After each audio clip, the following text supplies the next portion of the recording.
Hello, everybody.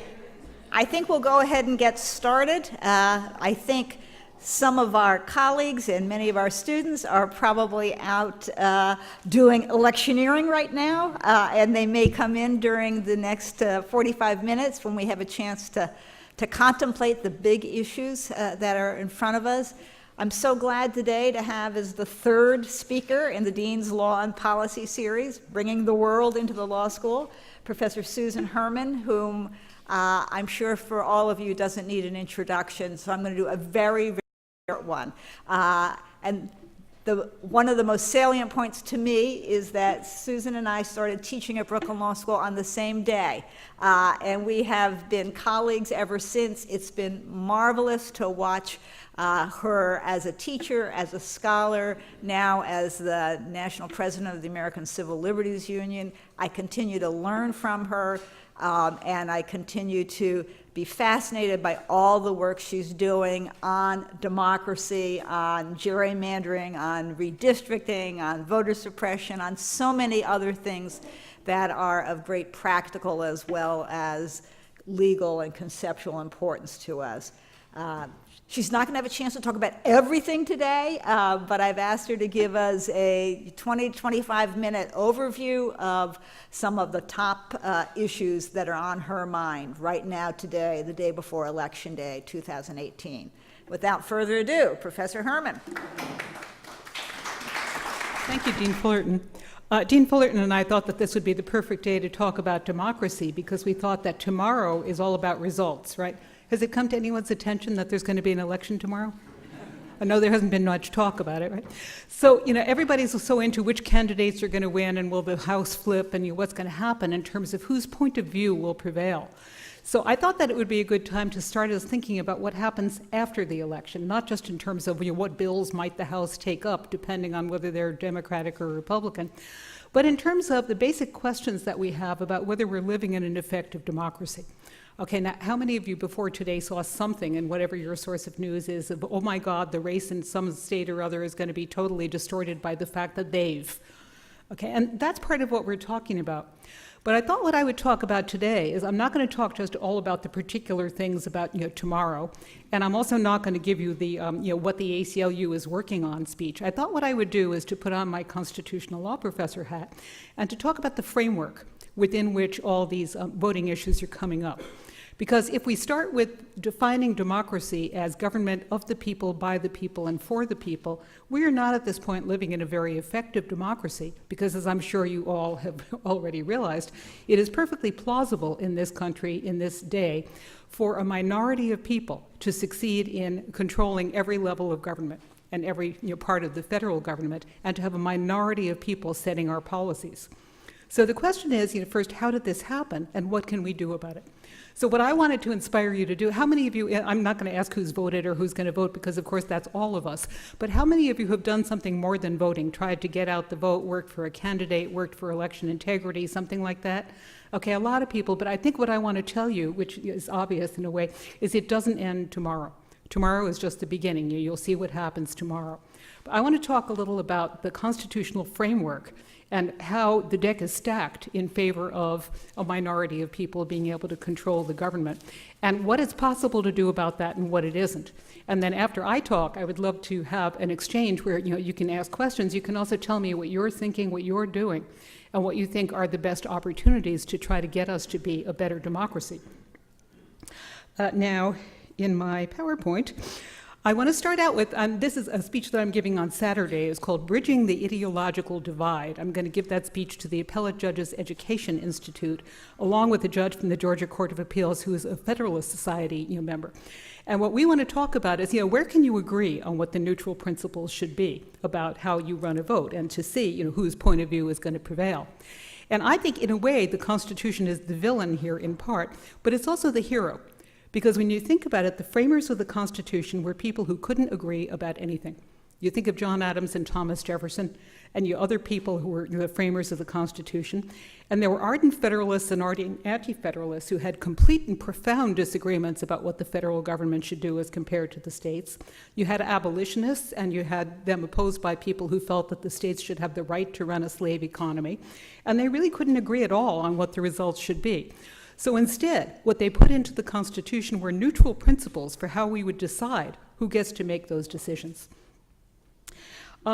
The other thing I think that is really an important thing to think about these days is, in addition to the fact that people who couldn't agree on anything did agree on the terms of the Constitution, not all of which are perfect, but there are neutral principles for how we conduct elections and do many other things, but also they believed in the need for compromise. So here are a few of the compromises that are built into the initial Constitution. Now this one you all already know about. We have a bicameral federal legislature. The House of Representatives was the only federal body that was elected by the people and depended on popular representation. So the representatives represent their people, and they are voted for by their people. The Senate, of course, was counter-democratic because there are 2 senators from each state, no matter what the population. And in addition to that, a lot of people don't realize that Article 1 initially provided that those senators were to be chosen by the state legislatures, not even by the people. It wasn't until 1913 that the 17th Amendment changed that, and we now do vote for senators. But you know that the Senate is a counter-majoritarian body, and that means, for example, given things that the Senate does, if you have an issue come up like the confirmation of a Supreme Court justice, just as a random example, you could have most of the people in the country thinking that somebody should or shouldn't be confirmed, but that wouldn't make any difference to what the senators did because the majority of senators represent small states without much population. So you can certainly have an anti-popular result there. The other horrible compromise in the original Constitution, as you know, was the 3/5 clause, where the slave states got as a bargain that they could count the people who they enslaved, 3/5, not even half. They kind of won the better of that bargain, even though, of course, they did not let those people vote, which led to kind of a disproportionate influence, again, in the House for the slave states. Now, what a lot of people don't realize is that a lot of the same issues about slavery really come to bear in the formation of the Electoral College, because in addition to Congress and the Senate not originally having been voted on by the people, you all know about the Electoral College and how each state gets to send a number of electors equal to their number of senators, 2, plus however many representatives they get. So if you're a state like Wyoming, even if you only get 1 representative, you get 3 electors. And it's been calculated, therefore, that each voter in Wyoming has about over 3 times as much influence over the presidential election as a voter in California. Because again, this is not done by we the people, it's done by we the states. So you see throughout the Constitution this compromise coming down against popular control of the government because of paying attention to the sovereignty and the rights of the states. Now, a lot of people don't realize that the state legislatures have control, complete control, over how their number of electors are selected. And the state legislatures could have decided to appoint those electors themselves. It happens that in each state, the state legislature did decide to let the people vote. So there is at least popular vote within the state. Another decision that the state legislatures have made, which is not required by the Constitution, is that the Electoral College votes are winner take all. That's just an accident of history. So that leads to what I'm sure you'll remember as the Electoral College Map. This is the map on the night of the 2016 presidential election, where we ended up with the president who won a majority of votes in the Electoral College. But unless you believe that 3 million dead Democrats and no dead Republicans voted, in fact, Hillary Clinton won the popular vote by several million votes. Now, when you think about it in terms, I think that I wrote an article actually about this, about the Electoral College and the pro-slavery roots of the Electoral College. It was states like Virginia that wanted an influence over the Electoral College and the president because they were so afraid that the federal government was going to eliminate slavery, and they wanted more than their share of influence. So that's what the Electoral College was designed to do. Now, in my view, I think the Electoral College should have gone the same way as the 3/5 clause in the 14th Amendment after the Civil War and during Reconstruction. But that did not happen. So when you think about it, could we amend the Constitution to get rid of the Electoral College? Well, amending the Constitution takes the approval of 3/4 of the states. Is that going to happen? Okay, they're getting the advantage. So you would have to believe that all of those red states would believe that they would be willing to sacrifice their political advantage, the likelihood of winning, in order to uphold a neutral principle of having all states have equal representation. Now, you may know, and I talk about this in this Huffington Post article if you're interested in looking into the details and my documentation for the pro-slavery origins of the Electoral College, but there's a National Popular Vote Act that's been proposed. And if this were to pass, what this would need is it would require 270 states representing 270 electoral votes. But if that many states were to vote for the National Popular Vote Act, all of those states would agree to cast all of their electoral votes for whoever won the national popular vote. So in other words, all of these states that have already sworn to do it would have agreed to vote for Hillary Clinton because she won the national popular vote as opposed to Donald Trump. As you can see, this lists for you the 12 states, Connecticut just joined the list, that have already agreed to do this. That represents so far 172 electoral votes. If 98 more electoral votes were gathered here, the National Popular Vote Act would become the law.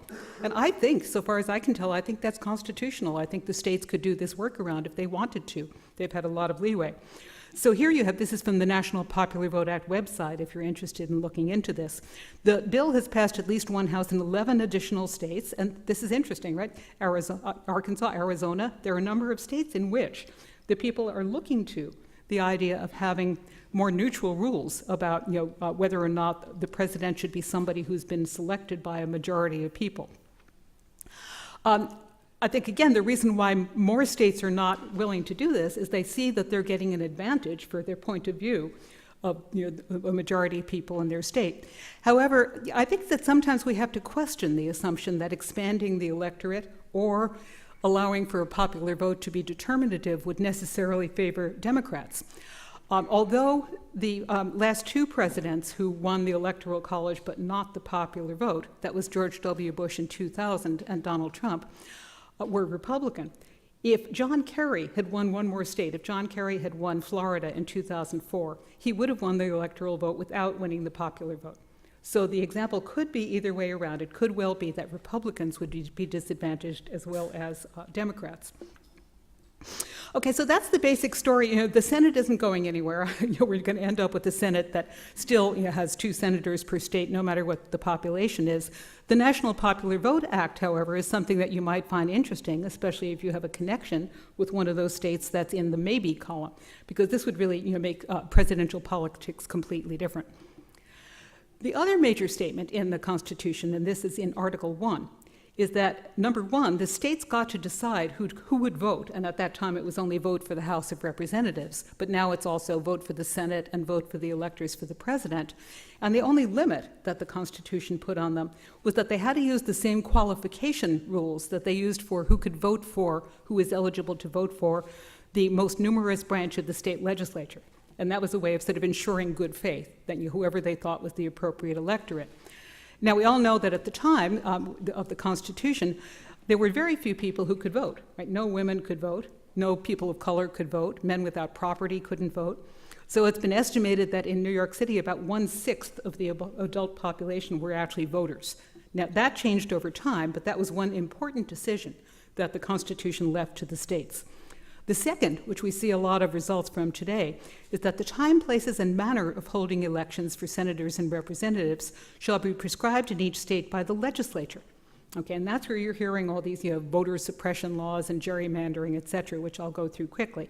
But look at the second part of the sentence. Congress may at any time by law make or alter such regulations, except as to the place of choosing senators. So, here are some things you already know about. Gerrymandering. Okay, both sides do it.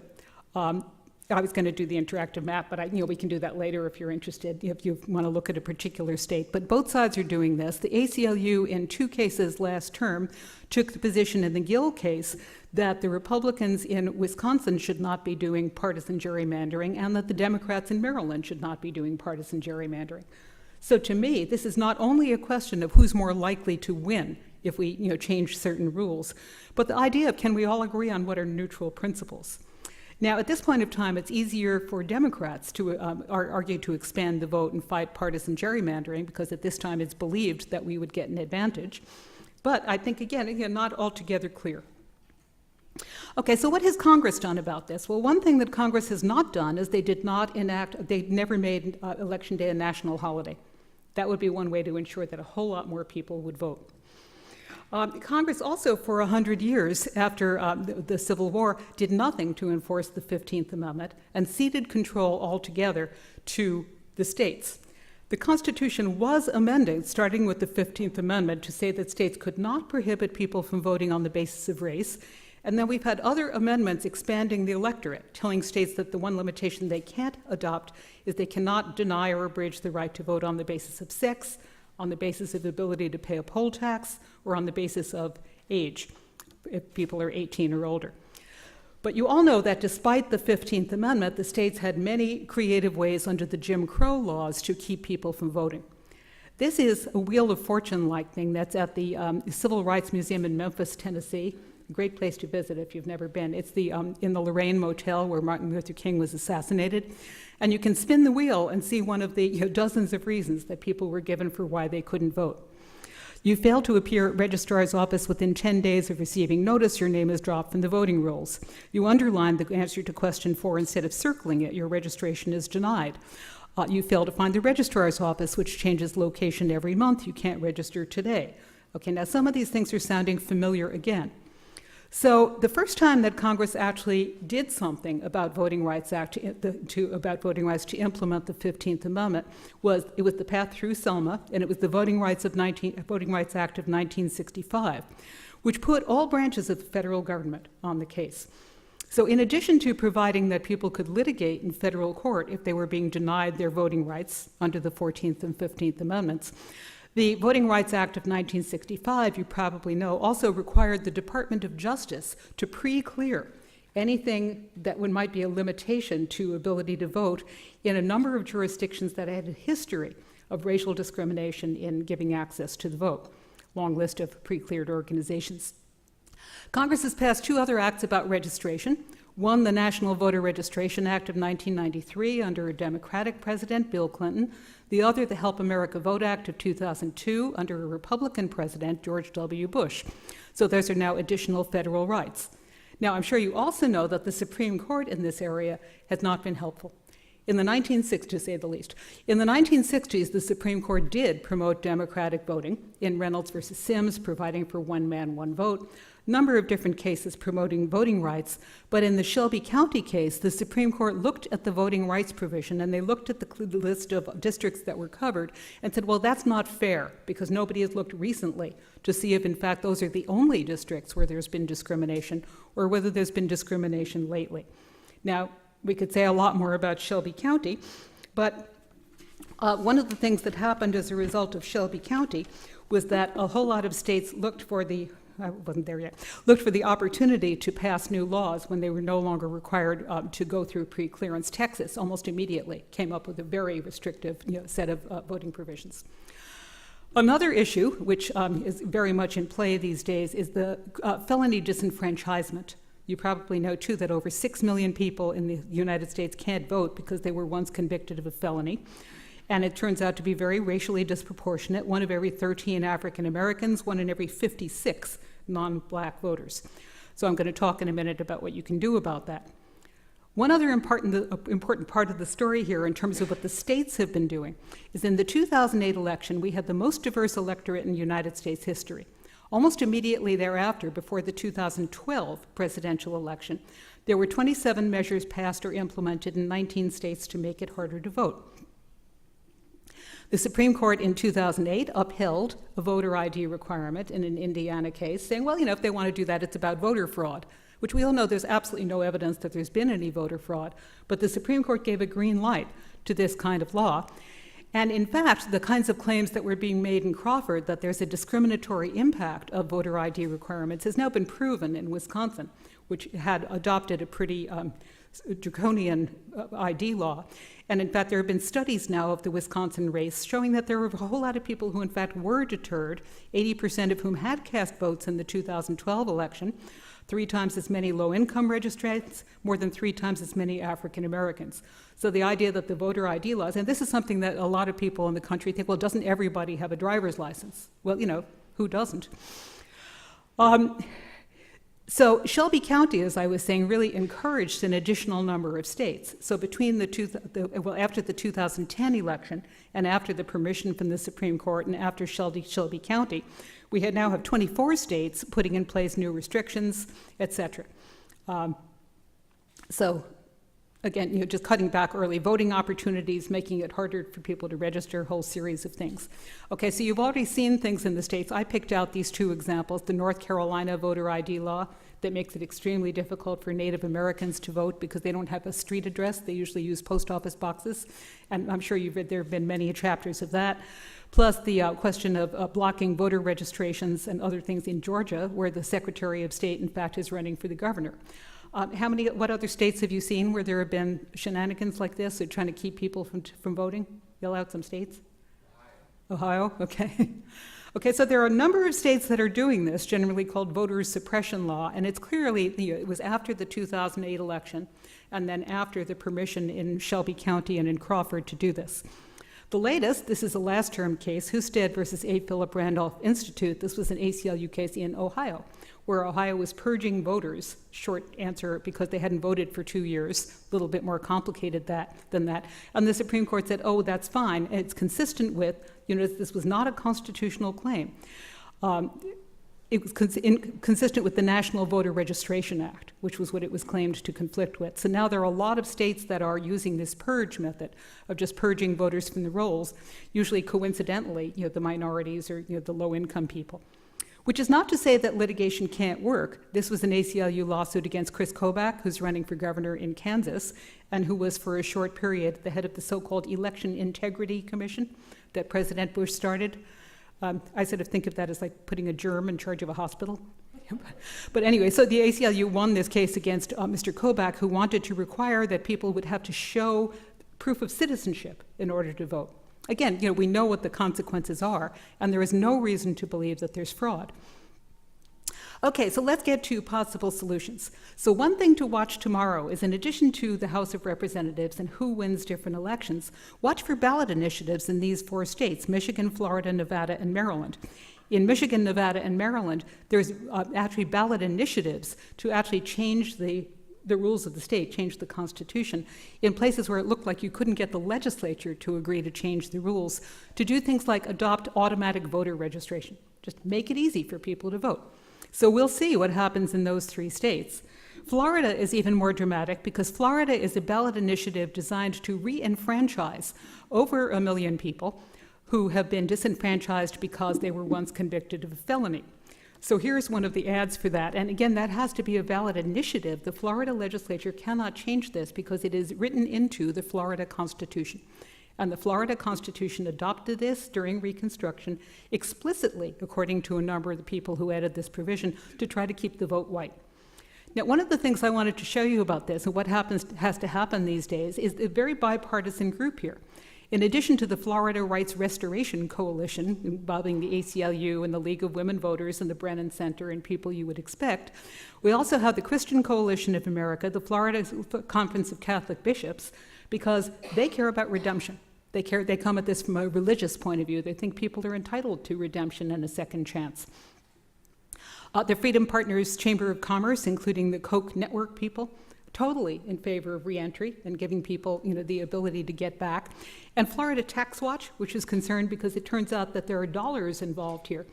If people are released from prison, if they are able to vote and become part of the community again, they are much less likely to become recidivists and commit crimes again. So there's this very interesting coalition. It's going to take over 60% of the vote in Florida because this is a constitutional amendment.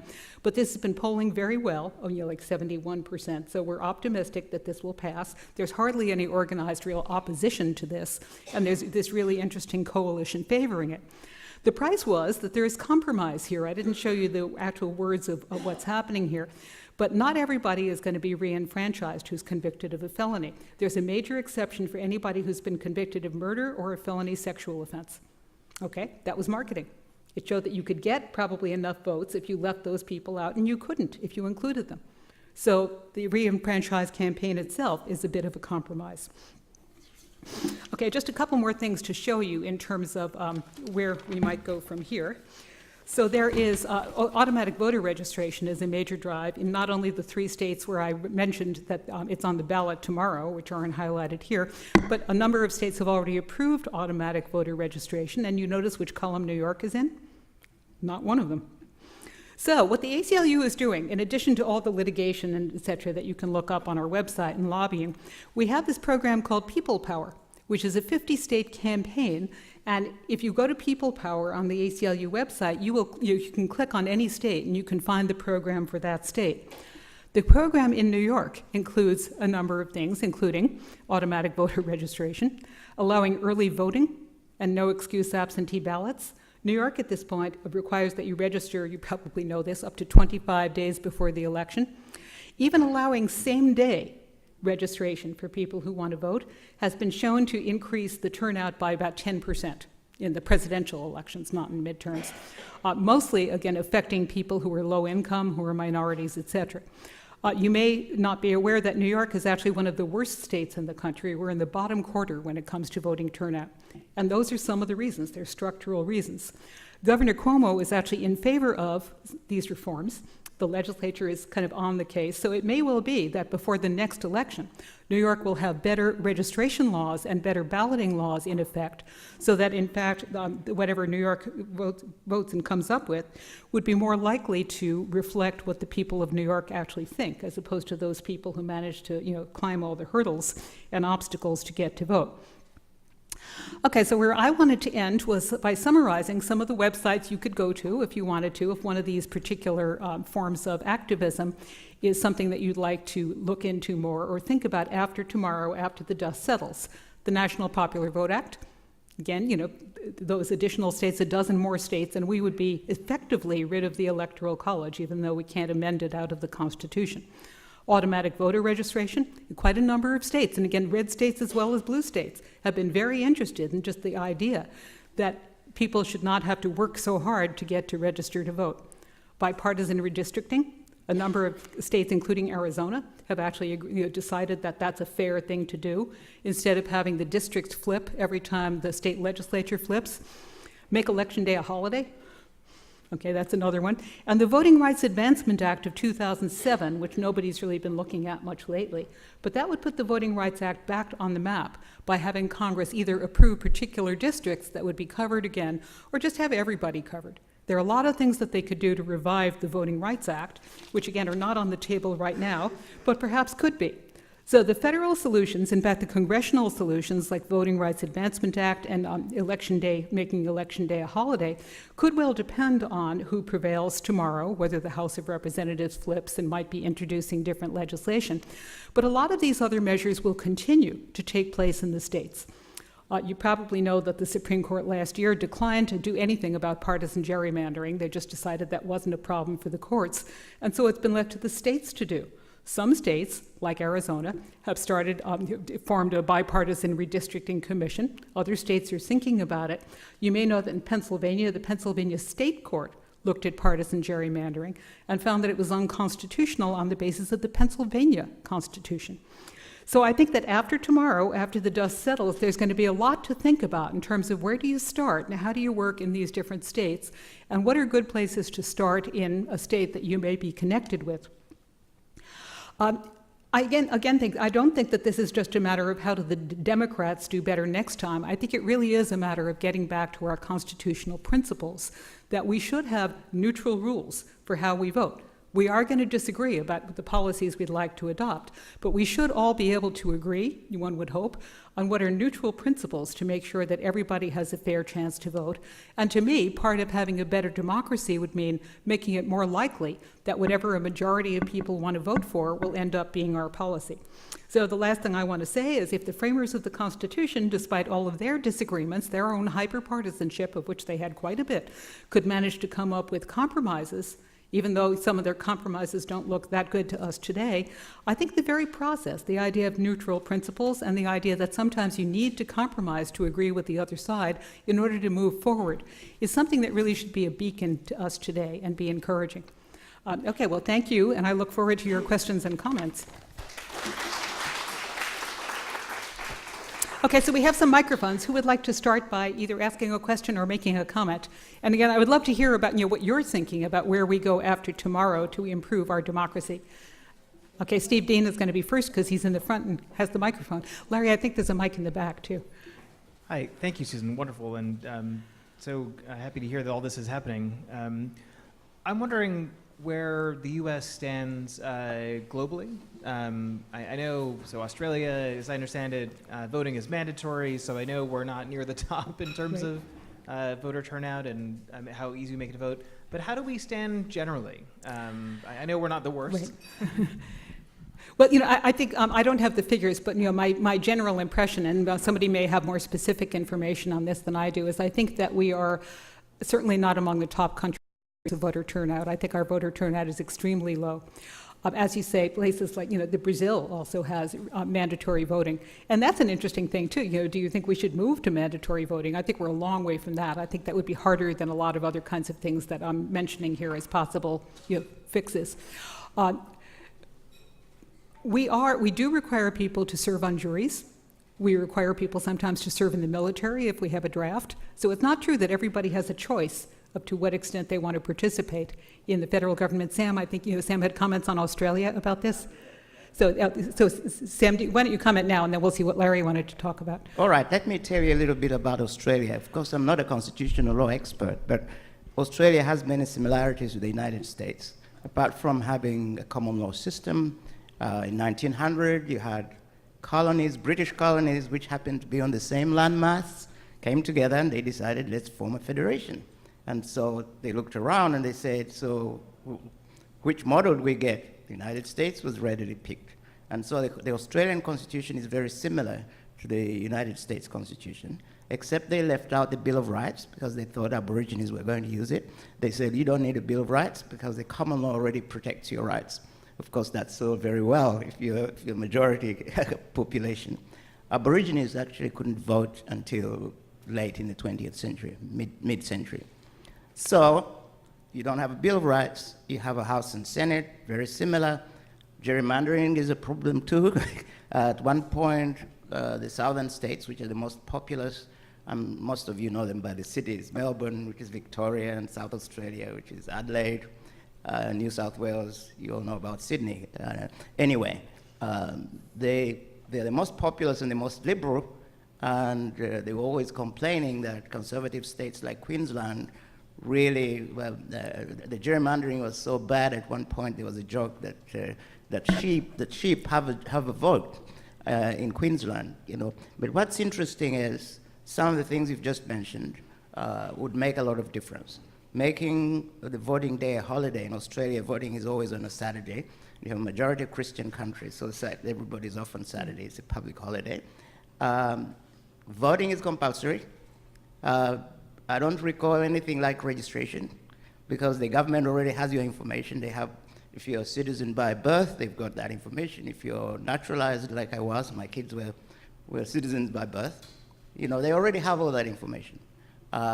So the only time you hear from the government is if you don't vote, because they send you a letter asking you to show cause why you didn't vote, and if you can't, you have to pay a fine.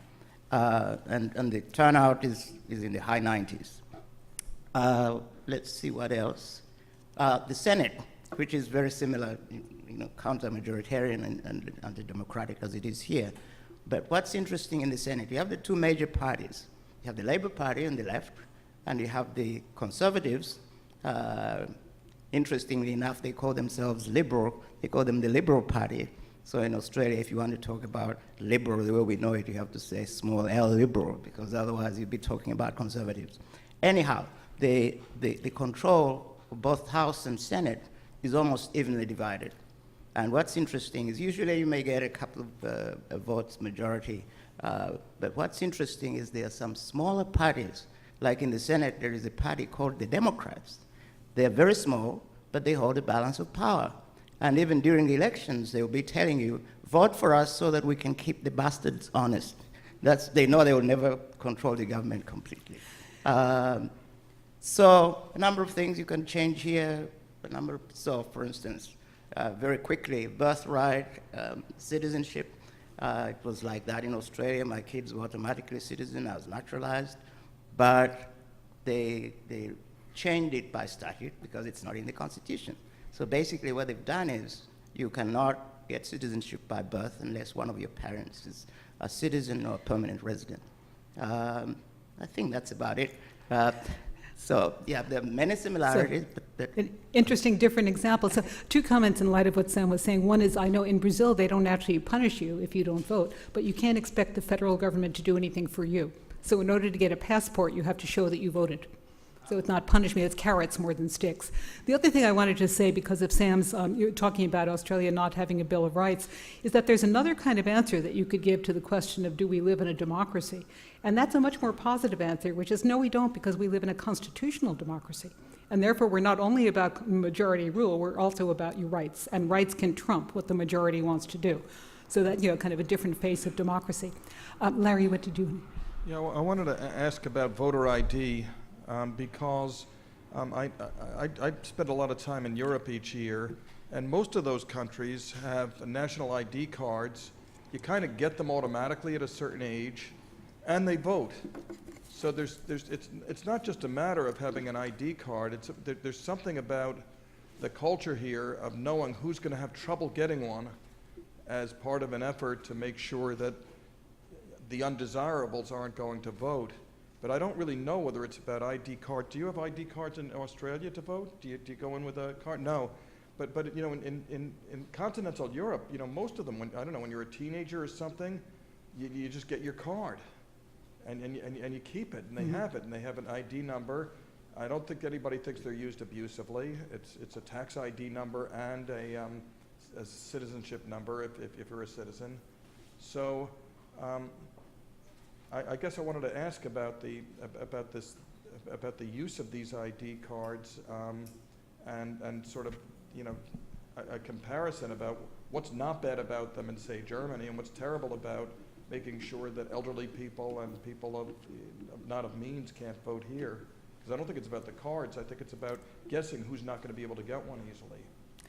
I think that's part of it, and a lot of it is about kind of who we constitute ourselves, who is considered to be a citizen and who's worthy to vote. I know you also, Larry, spent some time in Wisconsin, so I've gone back to my Wisconsin slide here, which is, so the ACLU had a client in Wisconsin, a woman named Ruth L. Frank.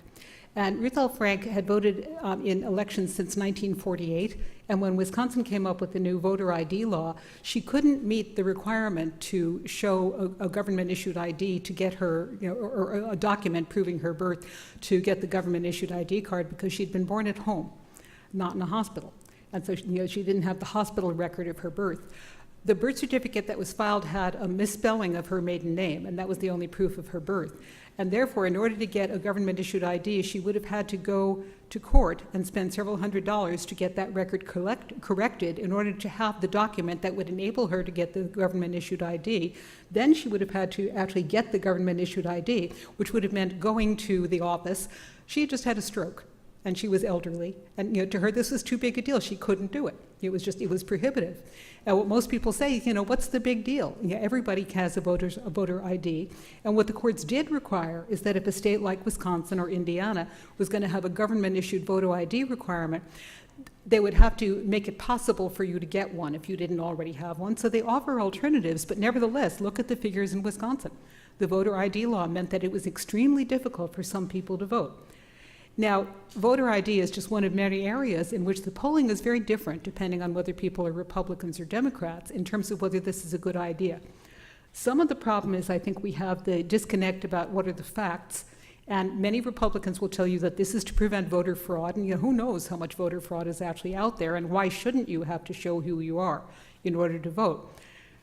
On the Democratic side, the counterfacts are that, in fact, there's almost virtually no voter fraud, and such voter fraud as there is usually takes place more with absentee ballots in places where voter ID wouldn't help at all. So we do have, as usual, there's a cartoon that I like that the New Yorker printed a little while ago with a television meteorologist saying, that was Brad with the weather for Democrats, now here's Tammy with the weather for Republicans. And doesn't it feel like that? It's just everyone has a different set of facts. But I think there may also be an ideological divide, and I think that the reason that Republicans support the idea of why shouldn't you have to prove who you are to vote is not just that they think Republicans will do better if they keep people away from the polls. I think there's something of an ideological difference, that voting is a privilege and that you should have to work for it. You should have to, kind of show that you're serious about wanting to vote. I've heard people argue that if you can't prove that you understand how sacred the right to vote is, you shouldn't be voting. Right. So I think that's an interesting question too, in terms of can we come up with neutral principles that we can all agree with, or are there ideological divides other than people trying to peek ahead and see if their party would be favored by the result? I'm going to just pipe in, although I don't want this to become totally comparative. But like Larry, I've spent a lot of time doing research in Europe. And in Belgium, everybody has a national ID card, which was imposed during the Nazi era. So there's certainly a very negative history to some of the personal ID cards. And I think it's very much tied also to cultures that don't view themselves as immigration cultures, because the easiest place or easiest way to deport people is if they can't show when the police stop them in the street that they have this national ID. So clearly it's important with voting, but I think it's about much more. And I think it's about your sense of national culture. And although I happen to hang out with the Belgians who don't like having the police being able to stop every single person on the street and ask them to prove that they have the right to be in the country, that has, of course, become the general way things are. So many Belgians don't care about it. And the benefit is it's easier to vote. But it's tied in with this whole notion about whether you think your government should automatically have the right to ask you to prove that you have the right to be in the country. And in the United States, that's clearly been very contested. Not necessarily for voter ID purposes, but for other purposes, for working purposes, for law enforcement purposes, for et cetera. So I just think it's a much more complicated issue than should we have voter, and I'm not suggesting Larry was saying we should just all have national ID systems, but I do think it's a much more complicated issue that goes to self-definition of how your society should be, that then has these implications for the ease or lack of ease of voting. And I think some of that is really about nationalism. Donald Trump just said he's a nationalist, and that has a lot of meaning. I'm actually being comparative. I'm about to go speak in Warsaw, and so I've been trying to figure out what's happening there to compare to what's happening here. And they are in a very different situation because they're coming out of a communist-controlled era. But they're also in the place that you were talking about trying to figure out who's going to run the country. And is it an equal playing field? Is it a meritocracy where the number of people there, do whatever the majority of the number of people will decide something? Or is there really something that's more tribal than that? More of a sense of who deserves to run the country, who should run the country? So what other comments or questions?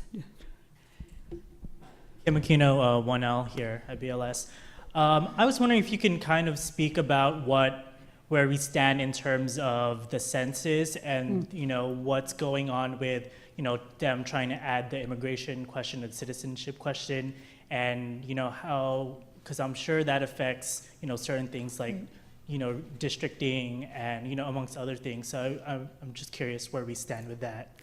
You're absolutely right. I was just, I think, reading a story today, a follow-up, because as Kim was saying, the Commerce Department proposed putting on there's a census every 10 years, and that's how we decide what the population of each state is.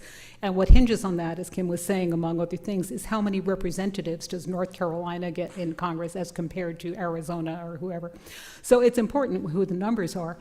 And the Secretary of Commerce, Wilbur Ross, the Supreme Court actually just protected him from being deposed in the pending lawsuit. The biggest pending lawsuit is by 18 states, Democratic-controlled states, which are arguing that if that question is added to the census, are you a citizen, yes or no, that immigrants and people of low income are going to be afraid to answer, and that therefore the immigrant population, legal people legally here, will be undercounted, and therefore states like New York and California will end up losing representation because people will be afraid to stand up and have themselves counted. So Wilbur Ross cannot be deposed, but in fact, journalists have recently been discovering that his claim that the Department of Justice asked him to do this because this information is useful in enforcing the Voting Rights Act is simply not true. He caused the Department of Justice to ask him to do this. And there appearing to be a whole lot of partisan fingerprints on this. So it's pretty clear that this is being done for the purpose of, it's not just neutral of, well, why not be a citizen, Larry, right? You're a citizen of the country and prove it. But it clearly is being done for political advantage. So that lawsuit is proceeding. I don't know, again, the story I was just telling you here is the courts will not save us. The Supreme Court has let pass the voter ID. They've let pass the partisan gerrymandering. And the court these days is not going to step in and say, don't do that, that's unfair. So the lawsuit is one thing, but I think that for that to change, you would have to have a Congress that instructed the Commerce Department not to put that question on the census. We'll see what the court does. But Jerome and Spencer and all sorts of people, why don't you pass it to Spencer over here and then we can move on back. Spencer Smith 3L. We were looking at the Reconstruction amendments in a class the other day, and the language of the 13th and the 15th really piqued my interest in relation to felon disenfranchisement. So I know the big holding is from Richardson, which uses the 14th Amendment, right? Right. But I'm curious because the 13th Amendment leaves open a condition of servitude as punishment for a crime. And the 15th Amendment says that you can't abridge the right to vote for a previous condition of servitude. So has that ever been brought up as a challenge to felon disenfranchisement? It's a condition of servitude. Well, where Spencer was starting from, this is another one the Supreme Court let pass. In 1974, in a case called Richardson versus Ramirez, there was a challenge to felon disenfranchisement. And part of the claim was, unconstitutional. You can't, you can't have somebody not vote. And Justice Rehnquist, in writing his opinion, pointed to language in the 14th Amendment, before the 15th Amendment, which said that the representation of each state in the House of Representatives would depend on the number of people there, but not counting people who were being under punishment for a crime or something like that. Or no, I'm sorry. It was if a state didn't let people vote, that they were not going to be able to have representation unless the denying them the vote was based on the punishment for a crime. So there was something in the 14th Amendment that contained this exception, which Justice Rehnquist thought meant, well, the Constitution says it's okay to deprive people of the vote because they've been convicted of a crime. Now, where you're connecting this with the 13th Amendment, you could draw a little different connection with the Equal Protection Clause, because what happened during Reconstruction was that the states, in order to get around what the 15th Amendment ultimately would require them to do, had all these felon disenfranchisement laws, and they were particularly, what they were doing was they were using their racist criminal justice system in order to get people convicted of a felony so that then they couldn't vote. So that's part of the idea in Richardson, and the Supreme Court has just never been interested in that. In fact, there's a pretty shocking case, if you're interested in looking at The Courts Won't Save Us, in the 11th Circuit, called Johnson versus United States. It was brought by the Brennan Center, and it argued that Florida's felon disenfranchisement rules should be considered to be a denial of equal protection because they were done intentionally to keep the vote white, and they were intentional racial discrimination. The 11th Circuit said, well, no, they turned that claim down because the felon disenfranchisement provision had been re-adopted since the Civil War, and therefore history had been laundered, and now it was fine. It didn't really matter what people had said initially. So it's a kind of a ridiculous case, and with a really interesting dissent about the legal process. I don't think, Spencer, I don't know of anything that's made the connection that you've made through the 13th and the 15th Amendments in terms of slavery. I know there are lately challenges, too, to states using prisoners as slave labor, which is kind of another version. The 13th Amendment has just said it's never really gone much of any place. So it's theoretically interesting, but as a practical matter, hasn't really done so much. You want to pass the mic to Jerome? Do you have the... Jerome 3L. You were talking a lot about rallying around neutral principles. And I'm just curious to hear your opinion, but why do you think it's so difficult to get bipartisanship and, I guess, sensible compromise? Yeah. Well, I'd love to hear what you all think too, but I think there's a couple of different reasons. One is that people have different ideas of the facts. Do you all know that linguist George Lakoff, he's a very interesting person in linguistics, who I'm sure Larry knows, what he says is frame trumps fact.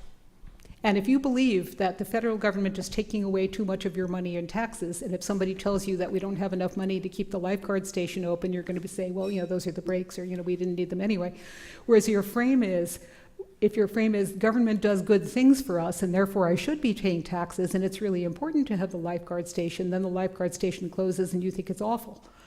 And so I think that it's not just that people have disagreement about facts and whether they matter, it's they just aren't even seeing facts. They see facts differently. There's voter fraud, that's a problem. There could be voter fraud, even if there hasn't been proven to be any yet, there could be.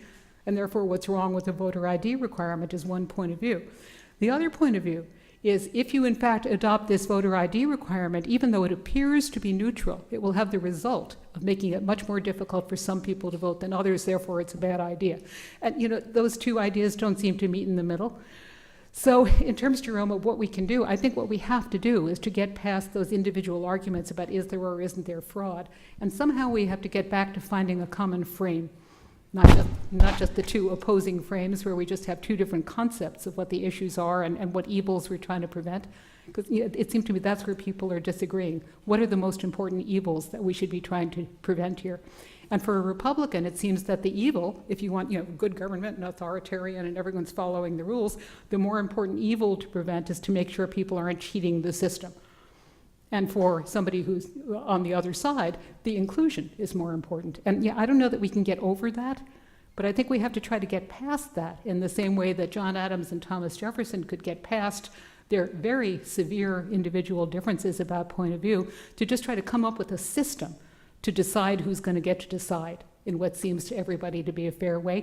I hope, I don't know if you agree, but I hope that there are ways that you can do that you can persuade people in some of those other states that it's just a good idea for the president to be elected by a majority of people in the country as opposed to a majority of states. Why should states matter that much anymore? It mattered a lot in the 18th century because the states were giving up political power. So, I don't know, Bennett? So, but earlier part of your discussion seemed to be sort of linking to the democracy with the idea of ease of voting. And I'm wondering if anybody's really being forward-looking and thinking about maybe 10, 15, 20 years from now, or internationally, what's happening internationally, because as a tool now, just the idea of like going to a place and either using a voting machine or a paper ballot just seems so old-fashioned, so antiquated. And it seems like that structural problem actually gets in the way of democracy. So I wonder if there's been any thought about actually changing the structure of voting, Yeah. With iPhones or whatever, just to actually increase democracy. Well, people have talked about that. That's certainly not on the ACLU's plate right now because, we seem to have enough to do, just fighting the things that are happening. But I think that the problem is that with any new technology, that's always the good news and the bad news. The question is how easy then is that to hack? How accurate is it? What protections could you have? So, maybe Jonathan Askin will have ideas about how to get the vote not hacked. But I think, you'd have to figure that out. So everybody thought that new voting machines that kept electronic, or not electronic, but kept track of the vote were so much better than paper ballots. And now we're back to you need the paper ballots to keep a record of what's reliable about the voting machines because that's the only way to have something that can't be hacked. So I think we'd need a whole lot more information about whether we could keep such a system secure. But I think it would be fantastic if everybody who's eligible to vote, all adult citizens could just go click and I think it would just be great. Jonathan, you want to follow up? Yeah, I think most technologists are still very skittish about the viability of using advanced digital systems to allow for voting. Until the U.S. government supports viable encryption technology, it's way too easy to hack them now. But follow-up question: I always thought 200 years ago, the founding, the creators of the Constitution had known about digital technology, known about its potential for blockchain, they would have come up with a more perfect system to allow a more democratic process for voting. One thing we don't see these days, and I feel like we should see more experiments in it, is ranked choice voting systems. Maine tried it, a couple of municipalities have tried it. I think this technology, of course, has become very easy And it certainly supports, I think, the conception of what American pluralism is supposed to be about. You can, right now, if you vote for the Green Party, you're wasting your vote. In a ranked choice voting system, you can vote for the Green Party, it's not wasted, but it's a show of support for the future of the Green Party at least going forward. Why haven't we seen more experiments in ranked choice? So I think a lot of these questions are for you. I think, I don't know how much longer you think we can go, maybe do a couple more questions? Maybe two more questions. Two more questions, and then okay, we'll or call it. points. Catherine, maybe? I'll just make, it's not. Catherine Kim, who's visiting on the faculty from North Hi, Carolina. everybody. It's my first year here. You're a 1L. So is it realistic to think that we can have a democracy with the vast socioeconomic inequalities we have? And the reason I ask is I'm a native Californian where ballot initiatives, referenda, direct democracy is very in vogue and has been for decades. And what you said really struck me, that frame trumps facts, right? And every ballot initiative I've seen, I just filled out my North Carolina ballot and all the initiatives. I'm like, wait, what is this saying? I don't understand. And, you know, I'm a law scholar, right? I can parse words. But a lot of money goes into framing a referendum. And I think the record shows that referenda are largely a result of how much money is put into the referendum campaign and less about, okay, what does a majority of Californians think about this, yay or nay? And to be sure, I'm not so persuaded that we want to have this total popularistic system. But, I mean, even if we did accept that we should be ruled by majority preferences, how realistic is that when so much is part of who has the money? Yeah. That's like a whole other discussion, right? There's a great book that I can get you the name of it. I can't remember the author's name right now. I think he teaches at Vanderbilt Law School. And it's all about what's wrong with our political system is we no longer have as much middle class. And getting back to John Adams and Thomas Jefferson, John Adams worried a lot about inequality and what was going to happen on down the line. Thomas Jefferson was very optimistic because he believed that agrarian United States would continue forever and that everybody would be sort of free and equal and Renaissance men. So, you know, it didn't quite work out that way. But I think the complications there are enormous, obviously, in terms of what you do about that. And I think that it's also part of a much longer conversation and something where I'm not competent to talk about the history that got us here, the rise of the political parties, the changes from an agrarian society, all the things that, as you were saying before, kind of spoiled the framers' design and meant that we're not, equal. The other thing I think that's very important to bear in mind in terms of equality, which I've been thinking about lately and we'll talk about on Saturday, is that the framers of the Constitution did not believe that everybody would only be playing to their base because so few people could vote. And the idea, you listen to George Washington's farewell address and Thomas Jefferson's inaugural address, and they're all about rising above party. And the whole idea was that once you were selected to govern, you're selected by particular groups of people, but then you're supposed to govern on behalf of everybody. And I think that's another important principle that we seem to be missing. So last comment or question for David? So I came today to hear the answer to the question of do we live in a democracy? And so I guess the question I have at the end of this is, so are you saying that we live in a flawed democracy or do we live in something else? And if it's something else, what is it? Okay, I'm saying, first of all, we live in a constitutional democracy, which isn't the main point of my talk, but that's where, majorities aren't all that matters, so that's a whole other talk.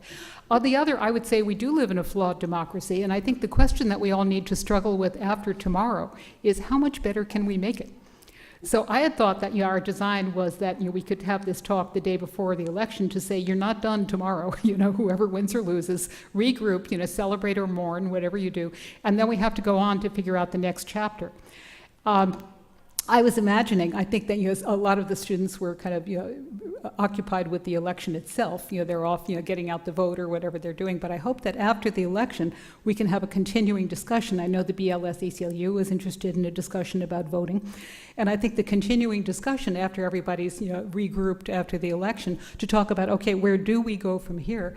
And I think the question of, can we save our democracy? How much better can we make it? Because right now, it's just not right that one party should have to win a supermajority of the vote in a lot of places in order to have popular will control. I again think, to me, the major point is we the people.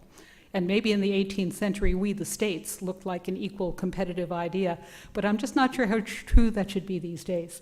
So what I want to say to you all is thank you for being here. After tomorrow, let's just think about what we can do next. I don't know if the dean wants to officially sponsor something or leave it to the student groups. But I think the post-election discussion of, okay, that was about the people. Now let's think about our democratic structures and whether we can actually be doing it better. So, maybe the answer is, let's see. Thank you all, and good luck tomorrow.